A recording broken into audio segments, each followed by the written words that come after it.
Basketball season is in full swing. District play is getting hot, and we'll talk about it all tonight on the Fairfax Sports Report. I'm Dan Rubin from the Journal Newspapers. I'm joined in studio by Joey Kamide and Jeff Graham of the Connection Newspapers. All that and more next on the Fairfax Sports Report.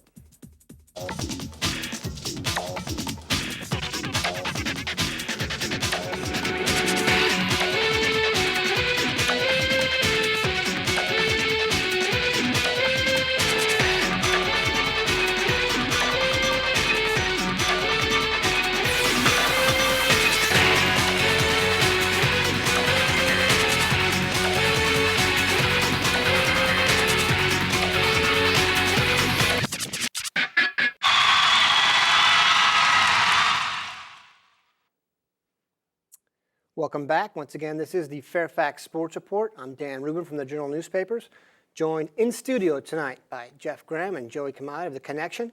We're going to get down and dirty, talk about some basketball. First things first, we must thank the people who make this show possible. And I don't mean Brian Nern. Ford Quality Care, 703-383-6299, servicing all makes and models. CCI Screen Printing, 703-978-0257. All right, guys, we were talking about a lot of this stuff before we got on the air here. We're going to get in, talk about some scores and what's going on, what's coming up. But, Joey, first, what has jumped out to you so far in the season? We're about 10, 11 games in, and certain people are starting to define themselves. Well, one thing that's really stood out to me in the girls' side is the Marshall girls and the job Noelle Klippenstein has done with them. Started the season 5-0, are now 9-3. Had a tough loss to Madison earlier. I think it was that last Friday. But the play of Amanda Brown, Anna Stagg, and Carol Spoden, those kind of the big three. I believe they're all averaging in double figures. And they're really a surprise, not only within the Liberty District, but within the Northern Region. We mentioned before, Noelle Klippenstein is probably the early candidate for Coach of the Year for the girls' side. Jeff, on the guys' side, who's jumped out at you? I think the boys, you got to look at Hernan and Hayfield. They're obviously, the top two teams. That's what we expected. If you look back at last year, the team that won the region, South Lakes, they go over to the Liberty District, and right now they're leading with a 5-0 record. Playing some good ball there. So they lost two college prospects last year to graduation, but they're hanging tough still. All right, we're going to take a look back at what went on just earlier in the week. On Tuesday, start on the boys' side in the Liberty District with Woodson and Madison. That's a good win for Woodson. Woodson 54-51 over Madison. Woodson is a team that really, with Jose Oliveros, a guy who's now starring at Lehigh, was kind of their franchise player. Everything was kind of built around him for the last 2 years. They were an excellent team, 21-4 last year. But they kind of got off to a rough start last year. 2 losses to McLean, a team they consistently had success with. Joey, it's kind of your area of the woods. Sure. Have they righted the ship, or is that an aberration when they beat Madison? Well, I don't know. Madison has been struggling as well. This was Woodson's first district win of the season. Johnny Ayers has come back last week against Langley. This is, I believe, his 3rd game back. He's still not 100%, though. I spoke with him the other day, and he said he's definitely not 100%. He still feels the effects of those injuries he suffered during the football season. But then again, he had a triple-double on Friday. So some people got to say, well, he's probably pretty close to being back. But Madison has definitely not been able to get into any sort of a groove while he's been out. He missed 9 of the first 10 games, and in that time, I think they started 2-8 or 3-7 or something like that. So they're struggling as well. But Woodson and Madison, 2 teams. Marshall as well has been struggling there in the Liberty District. You got to imagine those 3 teams will probably bounce back and have good second halves. Johnny Ayers, we've talked about, is probably one of the better athletes in the region. I saw he only had 6 points the other night, though, in this game. He's obviously a player that's going to have to be healthy for them. I mean, a lot of people were picking Madison before the season. Right. Madison, South Lakes, and you could have tossed Langley possibly in there as the 3 teams that were favored in the Liberty District. That district isn't as competitive maybe as we thought. Maybe it's not as good as we thought. Mm-hmm. Wendell Bird will tell you that the district is very tough, but maybe they're taking kind of a step back this season. All right, our next game, Langley over McLean, 53-48. The battle for Route 123 just across the D.C. border there. Very good win for Langley in that it's on the road. Obviously, any game you win on the road, that's a heated rivalry game. McLean a much improved team, but Langley, I don't know if we talked about this, but the other night, Friday night, blew a 17-point lead against South Lakes, had them at home. It was a chance for them to go 5-0 in the district and really kind of take control of the district and guarantee themselves at least a split with South Lakes. Very impressive for Langley to kind of bounce back like that. Right, and Brian Doyle was not happy after that. He said at halftime of that game when they were up 17 on South Lakes, he said he was huddled with his coaches and they kind of came to the resolution that South Lakes was going to make a run, and it was just let's hope that they don't make too big of a run. I think they had them down 8 or 10 points with a couple minutes of play, and South Lakes was still able to pull that game out. But like you said, a good way to bounce back against McLean. This is a McLean team that at 6-5 coming into that game had already doubled their win total of last season when they went 3-19. Drew Murphy in his second year with the Highlanders has done a great job. Langley is the team like Coach Doyle told me. He said, for my last 8 years here at Langley, we've won the district tournament championship. Sure. And none of those 4 times were we the number 1 seed going into the tournament, so that should tell you something about them. McLean actually has more wins this year than they had in the last 2 years combined. So, that's very impressive. 2 wins over Woodson for McLean. What's really been the reason for the turnaround? Well, the play of, speaking with J.B. Oldenburg, and I hope I said JB's name right. He said that they really have come together. They got Schrager, who at 6'5", 6'6", is a big post player. They have 2 other guys that are about 6'5", 6'4" on that front line, and they like to slow the game down. They play well as a defensive unit. They're averaging scoring about 46.5 points, only giving up 46 points. So they do a good job of really making teams play to their tempo, and I think that is what Coach Murphy wanted to do last year, but just didn't have A, his system installed, and not B, I don't think he had the horses last year to do it. They're also getting good play from Derek Ford as their point guard, Ford, the transfer, able to kind of run the show for him. All right, we're also going to take a look now at a Concord District tilt. Chantilly over Jefferson, 63-42. Chantilly 8-5.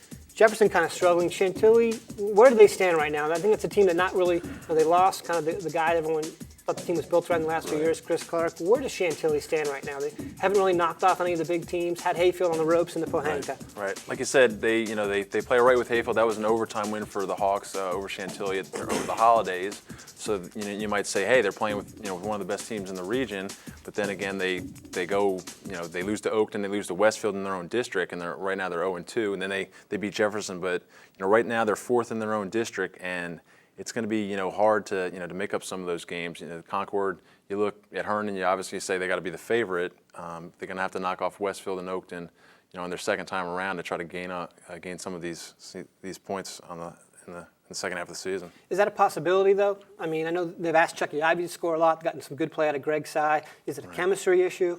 Right now, I know Coach Smith has, tinkered with the backcourt. They've had Jason Klein playing the point. They'd have Ivy playing the point. They're kind of figuring out, Ivy is able to penetrate a little more than Klein is, but, if Klein's more of a spot-up shooter, sure. So that, I think they're kind of tinkering with that. And they're just going to, they have some big kids in the front court, but, right now, in the district, it's such a tough district that they're going to have to pick up some of these wins. I think high school basketball is still such a guard's game that you have a point guard like Chris Clark, who really was played almost every minute of every game for 3 years. It's just such a luxury to get used to. Then for anyone to step into that role, it's very, very, very difficult. It's a lot of pressure to ask on any kid. Ask Sheila Colbert about that. Exactly. Kyle DeHaven this year. Our next game, let's talk a little bit about girls basketball action now. A big Liberty District tilt that didn't really turn out to be as competitive as a lot of people thought. Madison, kind of the steady power there. Woodson over the past 2 years, won the district tournament last year. Has kind of been threatening to. Oh, that's my bad, guys. We switched it up on me here. So we're going to talk about Westfield and Herndon in the Concord District. 66-36, Westfield over Herndon. Westfield, very impressive thus far. I mean, they've been among the most impressive teams in the region. Right, Westfield right now, it looks like it's going to be a 2-team race in that Concord District with them and Oakton. With Marilyn Schaefer and Tiffany Torres in the backcourt, they're one of the top 2 tandems in the region.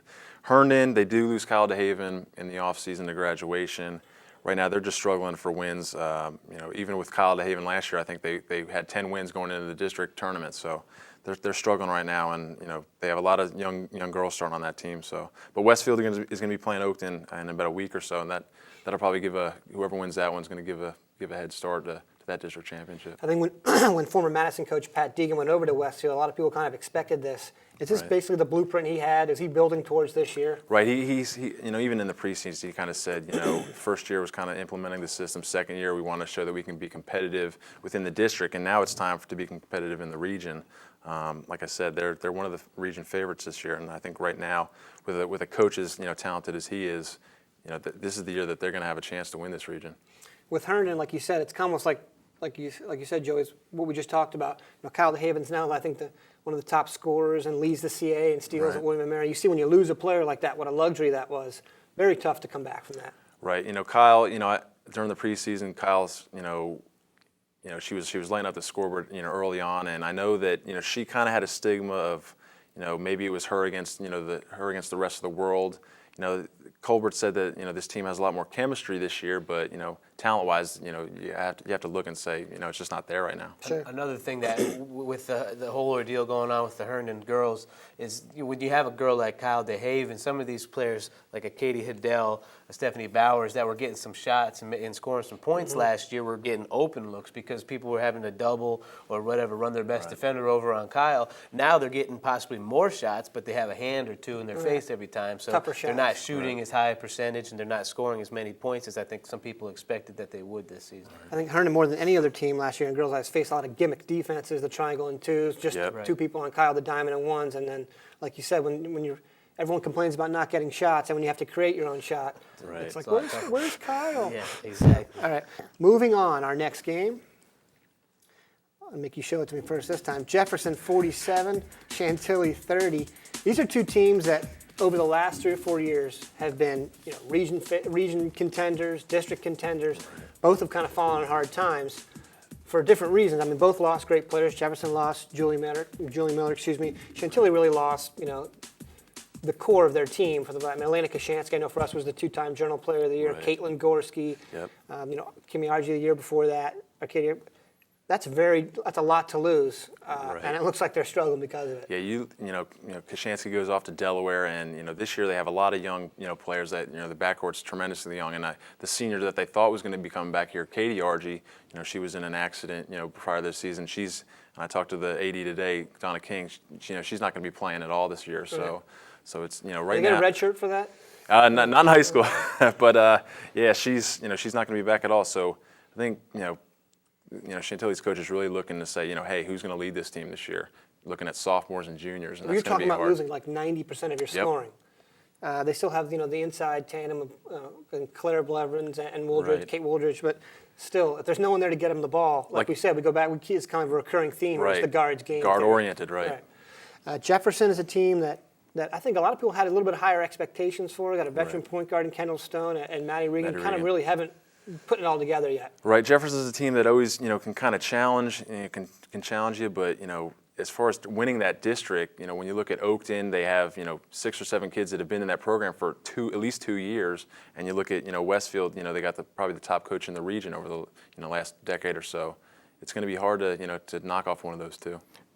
But if they do, for some chance they do, or somebody else knocks one of them off with them, an opportunity that if you're the third best team in the district this season, in the Concord especially, where it's not as tough as it usually is, then you can slip into the championship game and get a high seed. The in top region 2 tournament. teams are going to get buys in the tournaments on the boys and guys side, so Obviously, for the reason that people know, there's been a lot of movement of the team Right. this year with South Lakes leaving.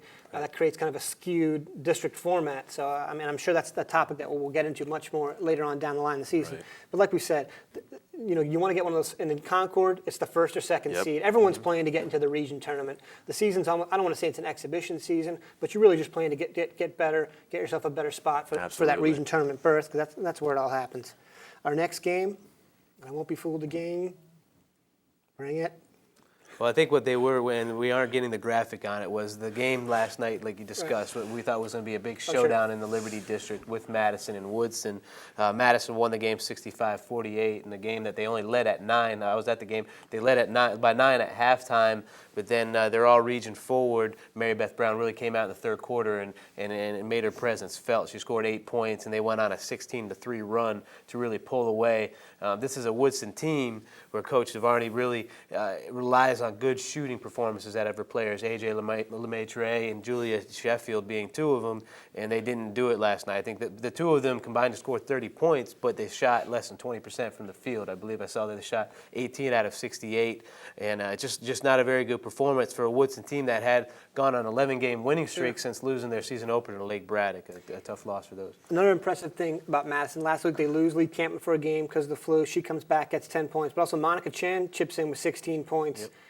Madison is starting to get that look of a team that really has, all the pieces to really make a long region tournament run. They're getting, in their biggest games, they're getting role players stepping up and scoring big points. I mean, they have the franchise player in Mary Beth Brown. Are they exceeding expectations? I know expectations at Madison are always sky high, but they have really been one of the most impressive teams. Well, with Chan, and I spoke with Coach, with Denise after the game last night, and she said that having that third and fourth scoring option is really taking the pressure off Mary Beth. Last year, I think you'd see games like this, Mary Beth and Lee, between the two of them, will probably have to score between 35 and 40 points to win a game like this. They don't have to do that last night. Right. We saw it last night. They combined to score 24 points, and they had Chan. And a player who I really think has been impressive this year is the sophomore, the point guard, Christy Cushney. She really kind of generates a lot of energy and really pushes the ball up court. And they have four guards that start. And then they have Mary Beth on the post. So she really creates a lot, and I think her ball movement and her willingness to move the ball around and to move off the ball as well is kind of opening up some cutting lanes. And they ever since Coach Deegan's been over there, that's been big at Madison, is finding the cutter and everybody cutting baseline, cutting the lane, this and that. And they're doing a great job, and I think Cushney has a lot to do with that this year. Right. We're now going to have just a little brief discussion on other things that have kind of jumped out at us. And I know I got a chance last week to see Herndon play Lake Braddock. Lake Braddock, I mean, has been a team that I think surprised a lot of people. We're talking about a team that won 7 games last year and now has 8 wins. But the player who I think has really gone from being a complimentary player last year, albeit a hyped one, to really being, you can make an argument thus far. I think if you were voting for MVP of the Northern Region on the guys' side thus far, it's Scotty Reynolds. Last weekend, Herndon beats Braddock on Friday night. 17 hours later, they play Salem down at the beach. So it includes a 4-hour car. Win by 1. And Maso Hamilton, it's a key 3-pointer down the stretch. Come back Monday night, go to Westfield and win that game to run their regular season district winning streak to 28 games. You will not see a Northern Region team play 3 games in 72, 80 hours like that. And those are difficult opponents. They're all winning teams with good traditions. What does that say first about Herndon? And you got a chance to see Scotty do some things this summer that were a little bit ridiculous. Where are they right now as a team? I think what it says about Herndon is, hey, we know last year losing the district tournament, losing the regional tournament, they're only playing for one thing, and that's the playoffs. They go to the Big Dipper tournament in Chicago, play 4 games out there. That was probably the toughest teams out there that anyone played over the holidays. Coach, I talked to Coach a couple of days ago, Coach Hall, and he said, "Hey, we want to know what our deficiencies are. So we want to play the best teams, see what we need to work on, and once the playoffs comes around, where maybe as last year they weren't tested as much. Even people might say, hey, maybe they had more talent last year. No one's going to be tested more than I think than Herndon this year, and just as as far as Scotty Reynolds is concerned." When he scored 15 points against Westfield in a big district matchup the other day, Westfield felt like, hey, they did a real good job on Scotty, and for a sophomore to score 15 points, and the defense for Westfield said we shut him down pretty good.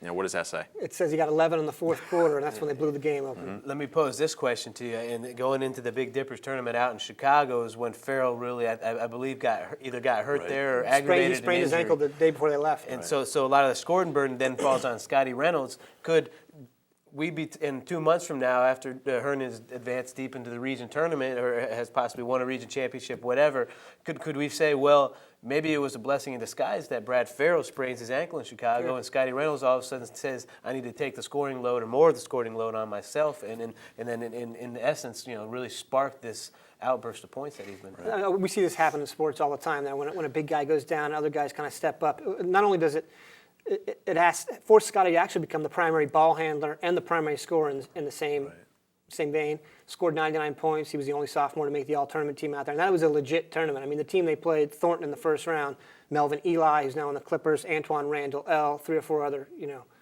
big-time players. And then they lost to St. Leo's in overtime. St. Leo's plays in essentially what is the WCAC of Chicago. And they racked up 2 other wins, one against Peoria Woodruff. what impressed me the most about Scotty is he lets the game come. You're not talking about a guy going out there and forcing shots. Against Lake Braddock, he had to have shot 60% from the floor. Right. You would never, no one could come in and watch that game and say this kid is a sophomore. Right. When they needed him, he was there. But the thing that has surprised me, I would say, the most about Herndon is the development of Maso Hamilton. I think everyone thought he'd be a really good perimeter defender, but you're talking about a guy that hit the biggest shot in the game against Lake Braddock, goes down the sail and hits a three-pointer down 2 with 40 seconds left at the beach, and then it was their leading scorer Monday night. Right. And he's more than just a third scoring option. You're talking about, Herndon has arguably 3 all-district kids right now. Yep. Just talk about what Maso, last year Maso did not play this way. He was kind of trying to find his niche and kind of struggled as a sixth man, and now he's among the better players in the region. And I would almost say Maso was almost like a 7th guy last year because Jordan Short was starting his position. Jordan played 90% of the game. Right. Maso didn't get in a whole lot. But if you look at the team now, if you're a defense planning for Herndon, you can say, all right, we got to worry about Scotty Reynolds. Let's shut him down. Maybe we can do it. If you got to worry about Reynolds and Farrell, you could say, all right, that's pushing us to his limit. If you have to worry about 3 people in high school, that's tough for any defense to handle. They also have the sophomore who becomes eligible next week, I believe, Larry Benyon, who's going to give them another interior presence along with Watts. Probably their most athletic interior next one of the better weak side shot blockers, definitely in the region. The big knock on Herndon last year was the 3 biggest games they played in, they lost. So therefore, Coach Hall comes and he schedules Garfield, and he gets the game down in Salem, and he takes them out to Chicago. They played the big schools out there. So this is a team that's perhaps maybe not as talented. They don't have Ricky Lucas and Jordan Short. Right. That's to be determined, but it seems like they're more battle-tested early in the season. I would agree totally, and I think, like what you said last year, when teams took Ricky out, very difficult for Herndon. Because Ricky was so effective in other games, they never even got used to it. Right. Like, the combination of what you guys just said, I think, really makes Herndon, thus far, Herndon and Hayfield, the 2 best teams. Let's talk a little about Hayfield. Okay. Shifting lineup, some guys in, some guys out, some guys suspended, some guys back. Still haven't missed a beat, though. Herndon and Hayfield, the only 2 Northern Region teams without a loss, Northern Region opponent. Both of Herndon's losses obviously came with the Big Dipper. Hayfield's came earlier in the year against the Flint Hill team, which has got a bunch of former Northern Region guys on it.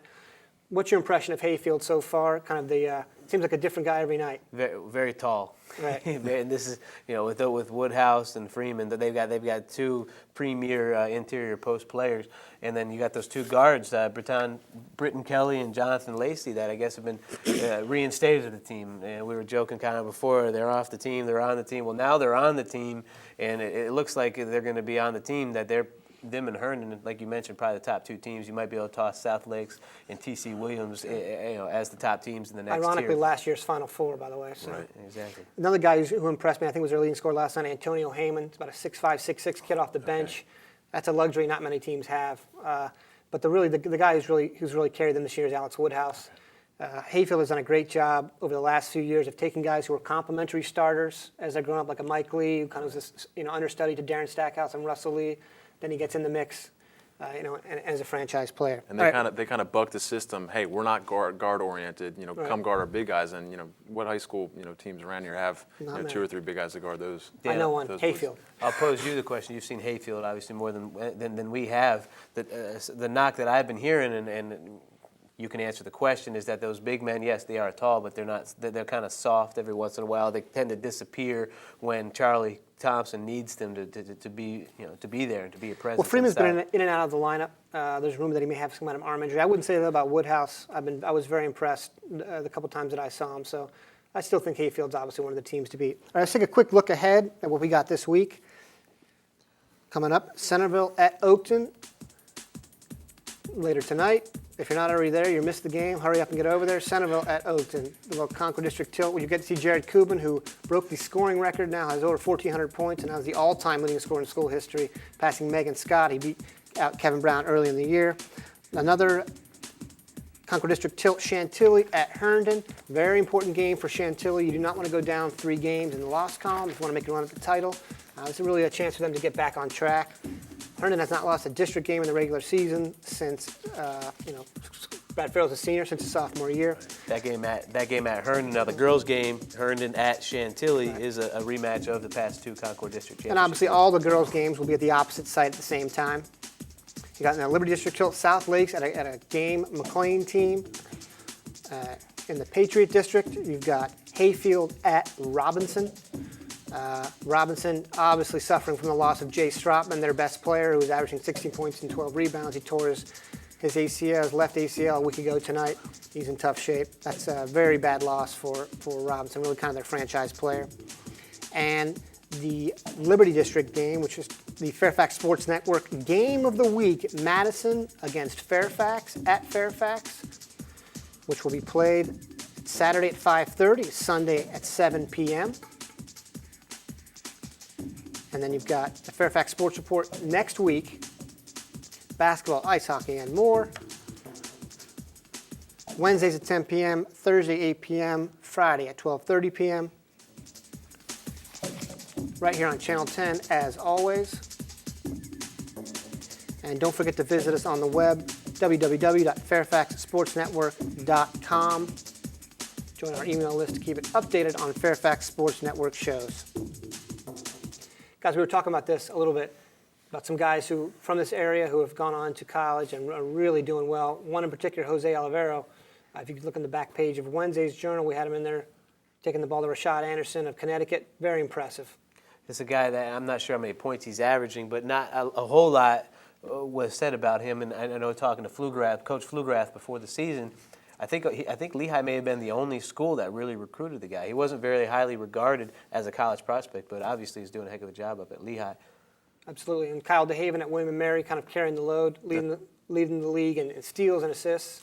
Yeah, I guess William & Mary was going up against Delaware this last week, and Kyle was the leading scorer with 19 points. Going up against Atlantic Kashansky, Kashansky had 1 point. All right. So Kyle's definitely leading that team to better things. Kind of a reunion game also for Delaware. Tiffany Young, center who starred at Fairfax, and really, it's really good to see the players from this area not just going on to play, but going on to play some lead roles. Had 14 points, 12 rebounds in that game. Had There a you big go. game.